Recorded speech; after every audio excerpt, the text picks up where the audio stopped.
ऊंचे पहाड़ों और सरसब्ज और शादाब खेतों से घरे एक छोटे से पैरामन गांव में हुस्न नाम का एक लड़का रहता था। हसन रहमदिल और मुतजस्सिस था। हमेशा अपने उर्द-गिर्द की दुनिया के बारे में सवाल करता था। हुसन ने एक शाम अपनी माँ से पूछा, जब वो नमाज खत्म कर रही थी, तुम इतनी कसरत से नमाज क्यों पढ़ते हो? इसकी माँ ने मुस्कुराकर जवाब दिया, हम दुआ मांगते हैं क्योंकि ये अल्लाह की इन तमाम नामतों का शुक्र अदा करने का हमारा तरीका है जो उसने हमें दी है। ये हमें उससे जड़े रखता है और हमें अच्छे बनने की याद दिलाता है। हुसन ने सर हिलाया लेकिन पूरी तरह समझ नहीं पाया। वो अपने दोस्तों के साथ खेलने और गांव की सैर करने में इतना मसरूफ था कि नमाज के बारे में ज्यादा सोच सके। एक दिन हुसन की पसंदीदा पतंग एक ऊंचे दरख्त में फंस गई। उसने कितनी ही कोशिश की, वो उस तक नहीं पहुंच सका। मायूस होकर हुसन दरख्त के नीचे बैठ गया। वहां से गुजरने वाले एक बूढ़े ने हुस्न को देखा और पूछा कि नौजवान, तुम इतने परेशान क्यों हो?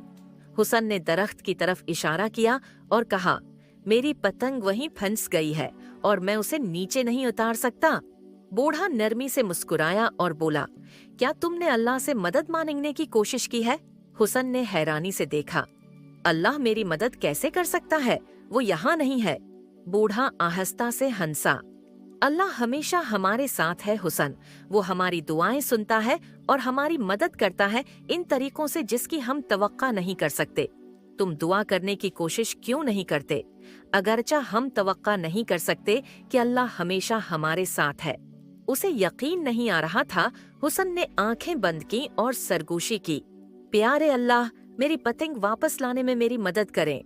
मैं आपके बारे में मजीद जानने और दुआ करने का वादा करता हूँ। कुछ ही देर बाद गांव में हुआ का हल्का झुंडका आया। दरख्त हल गया और हुसन की पतंग आजाद होकर फसल कर उसके हाथ में तैरने लगी। हुसन की आंखें हैरत से फैल गईं। ये काम कर गया, उसने कहा। बूढ़ा मुस्कुराया। तुमने देखा हुसन, अल्लाह हमेशा सुन रहा है।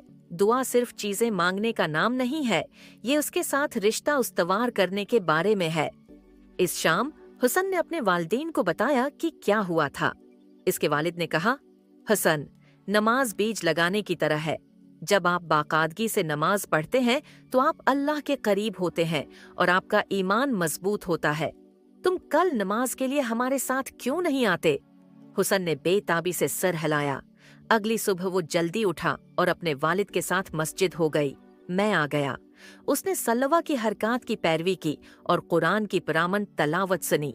पहली बार उसने सुकून और खुशी का एहसास महसूस किया जिसे वो बयान नहीं कर सकता था। इस दिन से हुस्न बाकायदगी से नमाज पढ़ने लगे। वो अब भी खेलना और तलाश करना पसंद करता था, लेकिन अब उसने अपनी दुआओं के लिए भी वक्त निकाल लिया।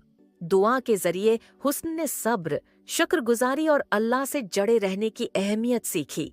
और जब भी उसने अपनी सरख पतंग को देखा, उसे वो दिन याद आया जब उसने दुआ की ताकत को सही मानों में समझा था।